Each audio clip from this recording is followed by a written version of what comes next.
નમસ્કાર ખેડૂત મિત્રો, કૃષિ દર્શન ફોન ઇન લાઈવ કાર્યક્રમમાં આપ સૌનું સ્વાગત છે. મિત્રો, આજનો વિષય ડાંગરના પાકનો છે અને ડાંગર પકવતા ખેડૂતો માટે આજનો વિષય ખૂબ જ અગત્યનો છે. ખાસ કરીને મધ્ય ગુજરાત અને દક્ષિણ ગુજરાતમાં જ્યાં ડાંગર થાય છે એ ખેડૂતોને ઘણા બધા પ્રશ્નો નડતા હોય છે, ખાસ કરીને રોગ અને જીવાતના. આ ખેડૂતોને રોગ અને જીવાતનું નિયંત્રણ કેવી રીતે કરવું, રોગ જીવાતના લક્ષણો શું હોય એ બધું જાણવું ખૂબ જરૂરી છે. તો મિત્રો, અમારી ફોન લાઈન ચાલુ થઈ ગઈ છે. અમારા ફોન નંબર નોંધી લેશો 079-2685-3814 અને 2685-3816. આપ જ્યારે પણ ફોન કરો ત્યારે હંમેશા ટીવીનો અવાજ ધીમો કરી અને ડાંગરને લગતા, ડાંગરમાં આવતી રોગ અને જીવાતના જે પ્રશ્નો હોય એ સીધો જ અમને કરજો. મિત્રો, આપણે કાર્યક્રમ શરૂ કરીએ પહેલાં આજે સાહેબ પધારે છે, એમનો પરિચય આપો. અમારી બાજુમાં છે શ્રી ચિંતનભાઈ પટેલ સાહેબ, જેઓ જિલ્લા ખેતીવાડી અધિકારી તરીકે આણંદ ખાતે ફરજ બજાવે છે, જે આપણને ડાંગરના પાકમાં આવતા રોગ અને જીવાતની સંપૂર્ણ માહિતી આપશે. ફરી એકવાર નોંધી લેશો 079-2685-3814 અને 3816. ડાંગરને લગતા આ પ્રશ્નો કરી શકો છો. નમસ્કાર પટેલ સાહેબ. નમસ્કાર, આપનું સ્વાગત છે. સાહેબ, પહેલો પ્રશ્ન એ થાય કે આપણે આ ગુજરાત રાજ્યમાં જે ડાંગર પકવે છે ખેડૂતો, એમાં મુખ્યત્વે કઈ કઈ જીવાતો આવે છે? વાત કરીએ તો ગુજરાત રાજ્યમાં જે ડાંગરનો પાક છે એ મુખ્ય ધાન્ય પાક તરીકે લેવાતો પાક છે અને જે ચોમાસું ઉનાળુ બંને ડાંગર આપણા ગુજરાત રાજ્યમાં કરવામાં આવે છે. તો એમાં ખાસ કરીને જે જીવાત છે એ બે પ્રકારની જીવાતો ડાંગરમાં જોવા મળે છે. એક તો ચૂસ્યા પ્રકારની જીવાતો અને એક છે જીવાત આપણે ઈયળ પ્રકારની જીવાતો. તો ઘાપમારાની ઈયળ છે, પાન વાળનાર ઈયળ છે, લશ્કરી ઈયળ છે, આ બધી ઈયળોનો ઉપદ્રવ આપણને ડાંગરમાં ખાસ જોવા મળે છે. અને ચૂસ્યા પ્રકારની જે જીવાતોની વાત કરીએ તો પાન અને થડની જીવાતો, લીલા ચૂસ્યા તેમજ કંટીના ચૂસ્યા, પાન કથેરી, આ ચૂસ્યા પ્રકારની જીવાતો ડાંગરમાં જોવા મળે છે. ખૂબ સરસ પટેલ સાહેબ. અત્યારે દેવજીભાઈ રાજપૂત આપણી સાથે જોડાય છે, વાત કરીએ. દેવજીભાઈ, આપનું સ્વાગત છે. આપનો પ્રશ્ન કહો. હા સાહેબ, નમસ્કાર. નમસ્કાર. હા સાહેબ, આપણે ચોમાસામાં મુખ્યત્વે કયા કયા રોગો આવતા હોય ડાંગરના પાકમાં? જો ડાંગરના પાકની વાત કરીએ, મુખ્યત્વે જે રોગની વાત કરીએ તો એક સુકારાનો રોગ આવે છે, કરમોડીનો રોગ આવે છે અને ખાસ છેલ્લા 2-3 વર્ષથી જે રોગની વાત કરીએ તો એક ગલત અંગારિયાનો પણ રોગ આવે છે. તો આ બધા અને એક ફૂગજન્ય પણ રોગ આવે છે. સાહેબ, અત્યારે રાજકોટથી ધનજીભાઈ જોડાયા છે. ધનજીભાઈ, આપનું સ્વાગત છે. આપનો પ્રશ્ન કહો.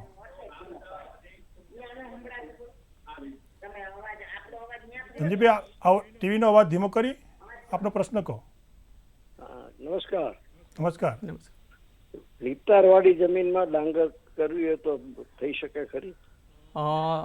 આમ વાત કરીએ તો રેતાળવાળી જે જમીન છે એમાં ડાંગર થઈ શકે ક્યારે કે જ્યારે રેતાળ બહુ, કારણ કે ડાંગર માટે જે પાણી રોકી શકે એવી જમીન, એટલે કે આપણે જે કાળી મધ્યમ જમીન કહીએ છીએ, ગોરાડું જમીન કહીએ છીએ, એ જમીનની અંદર ડાંગર થઈ શકે.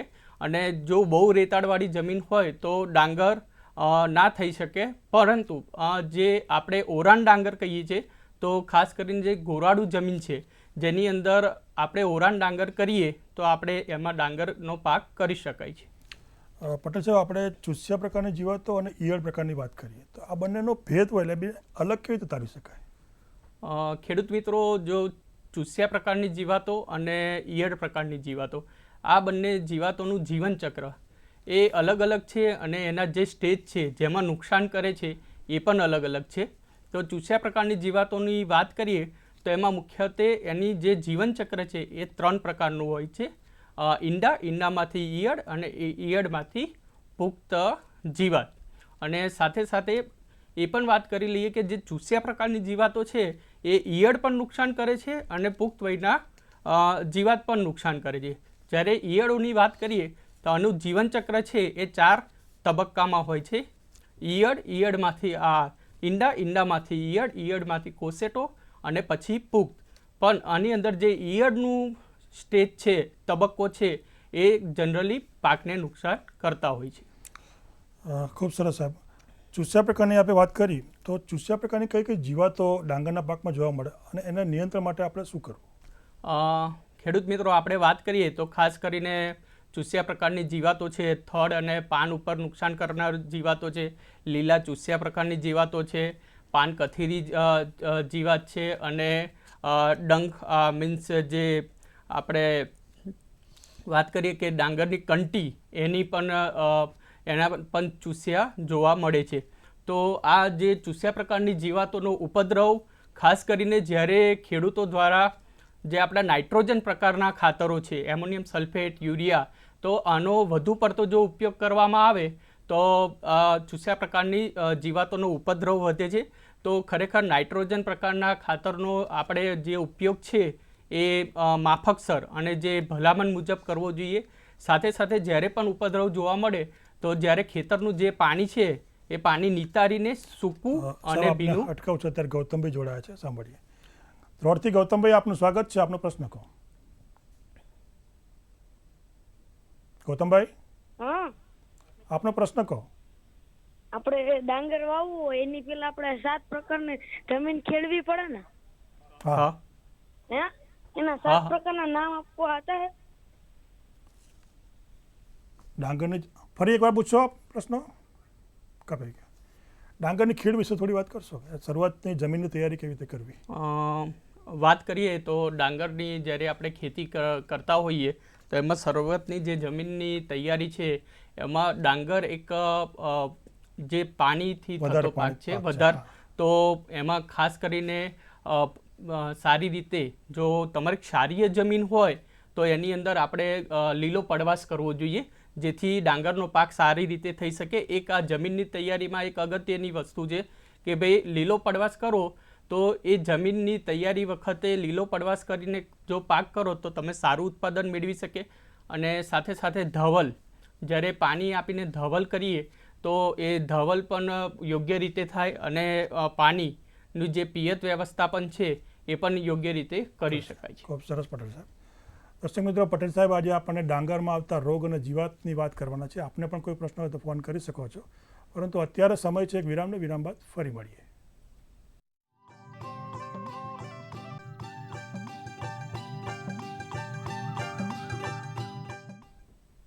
વિરામ બાદ કૃષિ દર્શન ફોન ઇન લાઈવ કાર્યક્રમમાં આપ સૌનું સ્વાગત છે. મિત્રો, આજનો વિષય ડાંગર પકવતા ખેડૂતો માટે ખૂબ જ મહત્વનો અને અગત્યનો છે. ડાંગરને લગતા એટલે કે રોગ અને જીવાતને લગતા કોઈ પણ પ્રશ્ન હોય તો આપ અમને ફોન કરીને પૂછી શકો છો. પટેલ સાહેબ, આગળ વધી આપણો જવાબ અધૂરો હતો. ચૂસ્યા પ્રકારની જીવાત, તો આપણે ચૂસ્યા પ્રકારની જીવાતો માટેની આપણે જે વાત કરી તો એમાં મેં નાઇટ્રોજનના જે પ્રકારના ખાતરો છે એનો યોગ્ય સપ્રમાણમાં ઉપયોગ કરવો જોઈએ. અને જ્યારે પણ ઉપદ્રવ જોવા મળે ત્યારે પાણીનો નિતાર કરી અને ખેતર છે એ સૂકું ભીનું રાખવું જોઈએ. સાથે સાથે જ્યારે પણ વધુ ઉપદ્રવ જોવા મળે તો ઇમિડા ક્લોરોપિડ નામની જે આપણી દવા છે 17.8 SL, એને તમારે 3 ml પ્રતિ 10 લીટર નાખીને ખેતરમાં છંટકાવ કરવો જોઈએ, જેથી આપણે યોગ્ય નિયંત્રણ કરી શકાય. અને જે આપણી કૃષિ સંશોધન કેન્દ્ર નવાગામ અને નવસારી કૃષિ યુનિવર્સિટી દ્વારા આપણે વિવિધ જાતો બહાર પાડેલી છે. GAR 13, 12 અને નર્મદા, મહીસાગર, આ તમામ જાતો મહદઅંશે પ્રતિકારક શક્તિ જીવાતથી ધરાવે છે. તો આવી જાતોનું વાવેતર કરવું જોઈએ. સાથે જ્યારે આપણે સમયસર વાવેતર એટલે કે જુલાઈના પ્રથમ પખવાડિયામાં જો આપણે વાવેતર કરીએ તો મહદઅંશે આપણે જીવાતનું નિયંત્રણ કરી શકીએ છીએ, ઉપદ્રવ ઓછો જોવા મળે છે.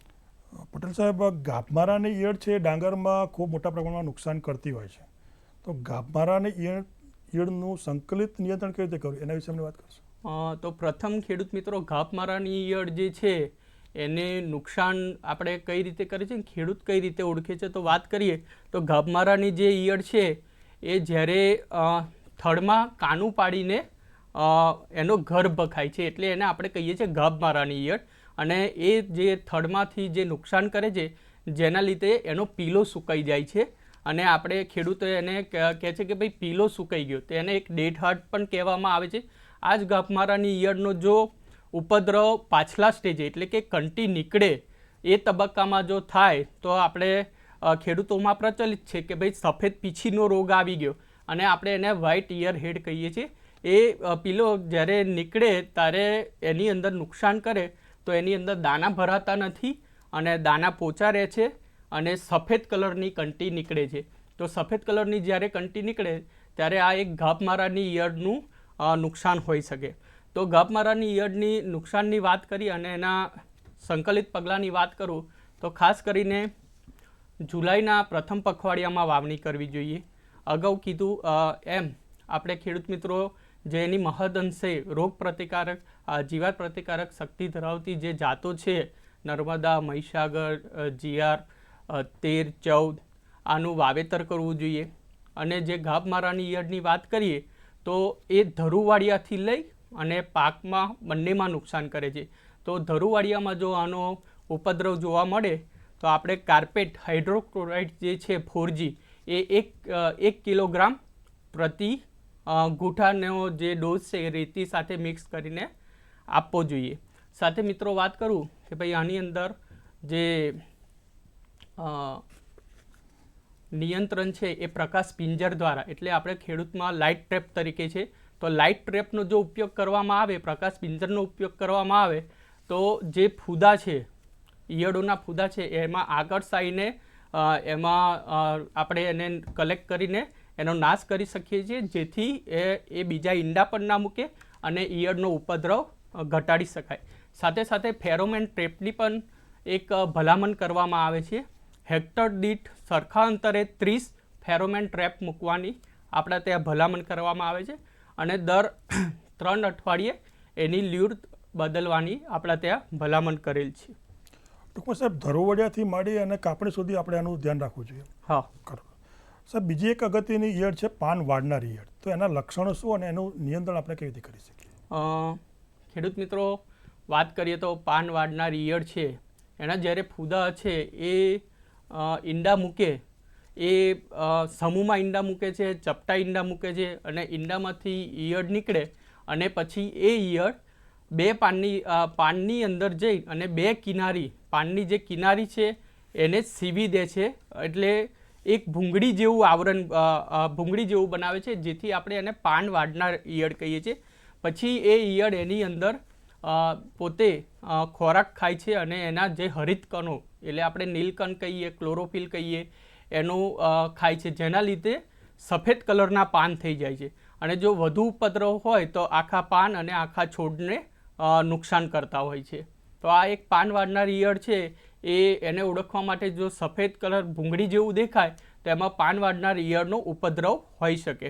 તો પાન વાળનાર ઈયળની આપણે વાત કરીએ તો ખાસ કરીને અગાઉ વાત કરી એમ કે ભાઈ જ્યારે એનું જૈવિક નિયંત્રણ પણ કરી શકાય છે અને જ્યારે પણ આવી જીવાતનો ઉપદ્રવ જોવા મળે તો આના જે આવા પાન હોય અને છોડ હોય એને એકઠા કરીને એનો યોગ્ય નિકાલ કરવો જોઈએ. સાથે સાથે કેમિકલ એટલે રાસાયણિક દવા અને જંતુનાશક દવાનો જે ઉપયોગની વાત કર્યું તો કાર્પેટ હાઇડ્રોક્લોરાઇડ નામની જે દવા છે એ 10 ગ્રામ 10 લીટર પાણીમાં અથવા ઇન્ડિઝોકાર્બ જે 15.8 ECની જે દવા છે એ 10 ml 10 લીટર પાણીમાં નાખીને છંટકાવ કરવો જોઈએ. સાહેબ ડાંગરના આપણે વાત કરી રહ્યા છીએ તો ડાંગરના આજનો આપણો વિષય છે રોગ અને જીવાતનો. એવી કોઈ જાતો ખરી કે જે રોગ અને જીવાત સામે પ્રતિકારક ધરાવતી હોય અને સાથે સાથે ઉત્પાદન પણ વધારે આવે? ખાસ કરીને વાત કરીએ તો મુખ્ય ચોખા સંશોધન કેન્દ્ર નવા ગામ. સાહેબ આપને અટકાવું છું, અત્યારે વઢવાણથી સુરેશભાઈ જોડાયા છે. સુરેશભાઈ આપનું સ્વાગત છે, આપનો પ્રશ્ન કરો. સુરેશભાઈ આપનો ટીવીનો અવાજ ધીમો કરી દો અને સીધો પ્રશ્ન અમને કરો. હાજી. હેલો. હા બોલો, આપનો પ્રશ્ન કહો. હા ટીવીનો અવાજ ધીમો કરી દીધો. હાલો. હા બોલો, આપનો પ્રશ્ન કહો, અમને સંભળાય છે. હા પ્રશ્ન અમારો એ છે, સુરેન્દ્રનગર જિલ્લાના અમે છીએ, મારું નામ ભરતભાઈ છે અને વઢવાણ તાલુકાના અમારે ડાંગર વાવી છે, તો થાય કે ન થાય? વઢવાણ તાલુકા જમીન કેવી આપની? હે તમારી જમીનનો પ્રકાર, જમીન કયા પ્રકારની છે? ગોરાડું જમીન. ગોરાડું જમીન છે. સાહેબ વઢવાણ સુરેન્દ્રનગર છે. ટૂંકમાં ડાંગરનો પાક દરેક વિસ્તારમાં શક્ય ખરો? ના, ડાંગરનો પાક દરેક વિસ્તારમાં શક્ય નથી, કારણ કે મેં અગાઉ વાત કરી એમ કે કાળી મધ્યમ જમીન હોય બરાબર અને થોડીક ગોરાડું હોય તો ગોરાડું જમીનમાં તમે ઓરાન ડાંગરથી શરૂઆત કરી શકો છો, જેમાં ઓછા પાણીની જરૂર પડે છે, કારણ કે જો વધુ નિતારવાળી જમીન હોય તો ડાંગરનો પાક શક્ય નથી, કારણ કે જે ડાંગરનો પાક છે એ પાણીમાં થતો જ પાક છે. તો આના માટે જ્યાં બહુ રેતાળ જમીન છે તો ત્યાં આ પાક શક્ય નથી. કોરડ જમીનમાં ચાલી શકે? ગોરાડુ જમીનમાં તમે એની અંદર સેન્દ્રિય ખાતર અને છાણિયા ખાતરનો ઉપયોગ કરીને તમે ઓરાન ડાંગરથી શરૂઆત કરી શકો છો અને એમાં ઓરાન ડાંગર કરી શકાય. ભરતભાઈ, આપ ઓરાન ડાંગરથી શરૂઆત કરી શકો છો. સાહેબ, આપણો જવાબ અધૂરો હતો જાતો માટે. હા, તો ડાંગર મુખ્ય ચોખા સંશોધન કેન્દ્ર નવા ગામ ખાતે અને નવસારી કૃષિ યુનિવર્સિટીના વૈજ્ઞાનિકો દ્વારા જે ખાસ કરીને રોગ અને જીવાત બંનેની અંદર મહદઅંશે પ્રતિકારક શક્તિ ધરાવતી જાતો તેમજ વધુ ઉત્પાદન જાતોની વાત કરીએ તો GAR 3 છે, નર્મદા છે, મહીસાગર છે, GAR 14 છે, 21 છે, આ તમામ GR 20 છે, આ તમામ જાતો વધુ ઉત્પાદન સાથે સાથે રોગ પ્રતિકારક શક્તિ અને જીવાતના સામે જ મહદઅંશે શક્તિ ધરાવે છે. ખૂબ સરસ પટેલ સાહેબ. દર્શક મિત્રો, ચિંતનભાઈ પટેલ સાહેબ આજે આપણને ડાંગરમાં આવતા રોગ અને જીવાત વિશે ખૂબ જ અગત્યની મહત્ત્વની વાત કરી રહ્યા છે. આપ પણ એમનો લાભ લઈ શકો છો. અત્યારે સમય થયો છે એક વિરામનો. વિરામ બાદ ફરી મળીએ.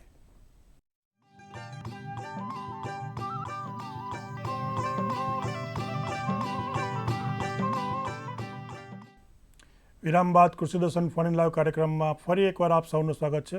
મિત્રો, આજનો વિષય ડાંગર પકવતા ખેડૂતો માટે ખૂબ જ અગત્યનો અને મહત્ત્વનો છે. ફરી એકવાર અમારા નંબર નોંધી લેશો: 079-2685-3814 અને 2685-3816. આપ જ્યારે પણ ફોન કરો ત્યારે હંમેશા ટીવીનો અવાજ ધીમો રાખજો. પણ સાહેબ, આપણે આગળ વધીએ તો ડાંગરના પાકમાં ઉપયોગી કીટકો હોઈ શકે, તો ઉપયોગી કીટકો એટલે શું?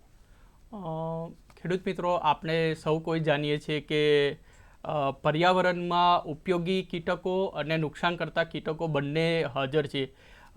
એક કીટક બીજા કીટક જે આપણને નુકસાન કરતા હોય, પાકને નુકસાન કરતા હોય અને આપણને ઉપયોગી નીવડતા હોય એને ઉપયોગી કીટકો કહીએ છીએ. તો વાત કરું તો પર્યાવરણમાં હાલ જે ખેડૂતો દ્વારા આપણે રાસાયણિક ખાતરો, રાસાયણિક દવા, જંતુનાશક દવા છે એનો બેફામ ઉપયોગ કરવાથી આપણે પર્યાવરણનું એક સંતુલન ખોરવાઈ ગયું છે, જેનાથી આપણી જે ઉપયોગી કીટકો છે એને પણ આપણે નુકસાન કરીએ છીએ. પણ જો ડાંગરના પાકની અત્યારે હાલ વાત કરી રહ્યા છીએ તો ડાંગરના પાકમાં જે જીવાતો છે એના નિયંત્રણ માટે કુદરતી જે કરોળિયા છે, ક્રાઇસોપા છે, દાળિયા છે, વાનિયા છે અને શિકારી ચૂસિયા છે, આ બધા ઉપયોગી જે કીટકો છે એ કીટકો તમારે ડાંગરના પાકની જીવાતોનું જૈવિક નિયંત્રણ કરી શકે છે. પટેલ સાહેબ, આપણે રોગ પર વાત કરીએ તો રોગમાં ડાંગરમાં જે ફૂગથી થતા રોગો છે એના માટે શું કરવું? તો મિત્રો, જે ફૂગથી થતા રોગો છે એને ખાસ કરીને બીજ માવજત. તો એક બીજ માવજત બહુ અગત્યનું પાસું છે. તો ફૂગથી થતા રોગો માટે તમારે ખાસ કરીને 1 કિલોગ્રામ બીજ દીઠ 3 ગ્રામ થાઇરમ અથવા કેપ્ટન જે દવા છે એનો પટ આપવો જોઈએ અને એ પટ આપીને જ વાવેતર કરવાથી ફૂગજન્ય રોગોનું આપણે નિવારણ કરી શકીએ છીએ, નિયંત્રણ કરી શકીએ છીએ. સાહેબ, બીજો એક રોગ છે સુકારાનો. તો ડાંગરમાં જે સુકારાનો રોગ આવે એના માટે શું કરવું? ડાંગરમાં જે સુકારાનો જે રોગ આવે છે એના માટે નિયંત્રણ માટે તમે બીજ માવજત આપી શકો છો, જેમાં 1 ગ્રામ એટલે ધરું નાખતા પહેલાં જે 24 લીટર 1 ગ્રામ સ્ટ્રેપ્ટોસાયક્લિન અને જે તાંબાયુક્ત દવા છે એનું મિશ્રણનો પટ આપી શકવાથી, બીજ માવજત આપી શકવાથી તમે એ રોગનું નિયંત્રણ કરી શકો છો. ખૂબ સરસ. સાહેબ, બીજો રોગ છે પાનનો સુકારો. એના વિશે અમને વાત કરશો? પાનના સુકારા માટેની જે આપણે વાત કરી આગળ, તો એને ધરું નાખતા પહેલાં આપણે 6 ગ્રામ સ્ટ્રેપ્ટોસાયક્લિન પ્લસ 12 ગ્રામ પારાયુક્ત દવા જે છે એને 8 થી 10 કલાક બિયારણ બોળી નાખી અને સૂકવીને પછી આપણે એને વાવેતર કરીએ તો આપણે સુકારાનું જે નિયંત્રણ કરી શકીએ છીએ. અને જે 1 ગ્રામ સ્ટ્રેપ્ટોસાયક્લિન વત્તા જે 10 ગ્રામ તાંબાયુક્ત દવાઓ છે એનું મિશ્રણ 10 લીટર પાણીમાં કરીને એનો છંટકાવ પણ કરી શકાય છે. સાહેબ, અંતમાં ડાંગર પકવતા ખેડૂતોને આપ શું સંદેશો આપશો? મિત્રો, જે ડાંગરનો પાક છે એ આપણા માટે ખૂબ અગત્યનો ધાન્ય પાક તરીકે આપણે એને લઈએ છીએ. તો ડાંગરના પાકમાં વધુ ઉત્પાદન મેળવતી કેટલી જાતો કૃષિ યુનિવર્સિટી દ્વારા પણ બહાર પાડવામાં આવેલી છે. તો આ પ્રચલિત જાતોનું વાવેતર કરવું જોઈએ. સાથે સાથે ખેડૂત મિત્રોને મારે એક સંદેશ છે કે જો આપના પાકમાં કોઈ પણ રોગ જીવાત નિયંત્રણને લગતા પ્રશ્નો હોય અથવા કોઈ ખાતર વ્યવસ્થાપન કે પિયત વ્યવસ્થાપનને લગતા પ્રશ્નો હોય તો નજીકના કૃષિ વિજ્ઞાન કેન્દ્ર, કૃષિ યુનિવર્સિટી ખાતે કાં તો તમારા ગામના ગ્રામ સેવક અથવા જિલ્લા ખેતીવાડી કચેરીની સંપર્ક કરીને વધુ માહિતી મેળવીને તમે યોગ્ય પગલાં ભરીને વધુ ઉત્પાદન મેળવી શકો છો. ખૂબ સરસ પટેલ સાહેબ, આજે આપ અમારા સ્ટુડિયોમાં પધાર્યા અને ડાંગર પકવતા ખેડૂતોને રોગ અને જીવાત વિશે ખૂબ જ અગત્યની અને મહત્ત્વની માહિતી આપી. એ બદલ તમામ ખેડૂતો વતી અને દૂરદર્શન કેન્દ્ર વતી આપનો આભાર માનું છું. આભાર. દર્શક મિત્રો, જોયું ચિંતનેશ પટેલ સાહેબ, જિલ્લા ખેતીવાડી અધિકારી આણંદથી આજે આપણા સ્ટુડિયોમાં પધાર્યા અને ડાંગરમાં આવતા રોગ અને જીવાત વિશે ખૂબ જ ઊંડાણપૂર્વક માહિતી આપી. આશા રાખું કે ડાંગર પકવતા ખેડૂતોને આજનો કાર્યક્રમ ખૂબ જ ઉપયોગી નીવડશે. મિત્રો, વિદાય લેતા પહેલાં આવતા બુધવારનો આપણે વિષય આપી દઈએ. આવતા બુધવાર એટલે કે તારીખ 17/7/2024, સમય સાંજે 5:30 કલાકે. વિષય છે શાકભાજી પાકોમાં સંકલિત જીવાત નિયંત્રણ. ફરી એકવાર નોંધી લેશો, તારીખ 17/7/2024, બુધવાર સાંજે 5:30 કલાકે. વિષય છે શાકભાજીના પાકોમાં સંકલિત જીવાત નિયંત્રણ. મિત્રો, હવે સમય છે આપણાથી વિદાય લેવાનો. ફરી મળીશું કૃષિ દર્શનમાં. ત્યાં સુધી રજા આપશો. નમસ્કાર.